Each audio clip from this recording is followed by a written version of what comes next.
नाशिकमध्ये श्रीरामाचा आणि बाळासाहेबांचा धनुष्यबाणच हवा। शिवसेना नाशिक जिल्हा प्रमुख अजय बोरस्ते यांचे ठाण्यातील चैत्र नवरात्र उत्सवात देवीला साकडे। महायुतीमध्ये जागा वाटपावरून निर्माण झालेले विघ्न दूर होऊन नाशिकमध्ये धनुष्यबाण हवा, यासाठी नाशिकच्या शिवसेना नेत्यांनी आता देवीला साकडं घातलं आहे। धर्मवीर श्री आनंद दिघे प्रतिष्ठानच्या वतीने ठाण्यात सुरू असलेल्या श्री अंबेमा चैत्र नवरात्र उत्सवात शुक्रवारी नाशिक शिवसेना जिल्हा प्रमुख अजय बोरस्ते यांनी दर्शन घेतले। तसेच धनुष्यबाण हा प्रभू श्रीरामाचा तसेच हिंदू हृदय सम्राट बाळासाहेबांचा आहे, तो नाशिकमध्ये टिकलाच पाहिजे, यासाठी काम करण्याचं बळ मिळू दे असे साकडे देवीला घातले।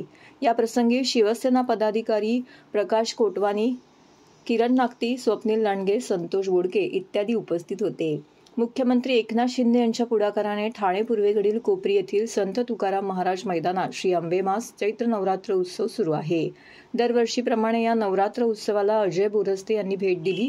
यावेळी माध्यमांशी बोलताना नाशिक हा शिवसेनेला मानणारा मतदारसंघ आहे। नाशिक म्हटलं की कुंभमेळा आणि गोदावरी हे विषय महत्त्वाचे आहेत। आता कुंभमेळा पण जवळ आला आहे, किंबहुना उत्तर महाराष्ट्रात शिवसेनेचे अस्तित्व याच जागेवरती अवलंबून आहे। ही जागा शिवसेनेसाठी महत्त्वाची असल्याचे मुख्यमंत्र्यांना पटवून देऊ। धनुष्यबाण हा प्रभू श्रीरामाचा तसेच हिंदू हृदय सम्राट बाळासाहेबांचा आहे, तो नाशिकमध्ये टिकलाच पाहिजे अशी आग्रही भूमिका मांडून बोरस्ते यांनी नाशिकमधून गोडसे यांना उमेदवारी मिळावी, यासाठी गेली 15 दिवस आम्ही भूमिका मांडत आहोत। तरी हेमंत गोडसे असो किंवा भुजबळ यांच्यापैकी कोणीही असलं तरी मोदींना पंतप्रधान करणं महत्त्वाचं आहे। आम्ही महायुतीचा धर्म पाळणार आहोत। देशात 400 पार आणि महाराष्ट्रात 45+ जागा जिंकून नरेंद्र मोदी पुन्हा देशाचे पंतप्रधान व्हावेत असे साकडे देवीला घातल्याचंही बोरस्ते यांनी स्पष्ट केलं।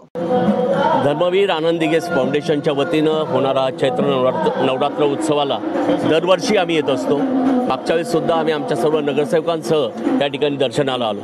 अत्यंत जागृत असं स्थान आहे आणि खरं तर साकडं घालायला आलो की ह्या देशाचे लाडके पंतप्रधान नरेंद्रजी मोदी यांनी जी घोषणा केली आहे की 400 पार, आणि खऱ्या अर्थानं महाराष्ट्रात आमचे लाडके मुख्यमंत्री एकनाथ शिंदे साहेबांनी सांगितलं आहे की महाराष्ट्र 45+ जागा देईल, तर तेच साकडं घालायला आज ह्या देवी मातेकडे आम्ही आलो। असं वाटतं की देवीकडे आम्ही एकच प्रार्थना केली आहे की हा धनुष्यबाण हा साधासुद्धा धनुष्यबाण नाही, हा आमचं हृदय सम्राट आहेत आदरणीय बाळासाहेब ठाकरे यांचा धनुष्यबाण आहे आणि हा टिकलाच पाहिजे, हा रामाचा धनुष्यबाण आहे। आणि मला निश्चितपणे खात्री आहे की नाशिक लोकसभा मतदारसंघ हा शिवसेनेला मानणारा लोकसभा मतदारसंघ आहे। इथला जो मतदार आहे हा शिवसेनेला मानणारा आहे। आजपर्यंत इथं शिवसेनेचेच खासदार निवडून आलेत आणि लाखोंच्या मतांनी आले, त्यामुळे हा धनुष्यबाण नाशिकमध्ये नक्की टिकेल अशी मला खात्री आहे।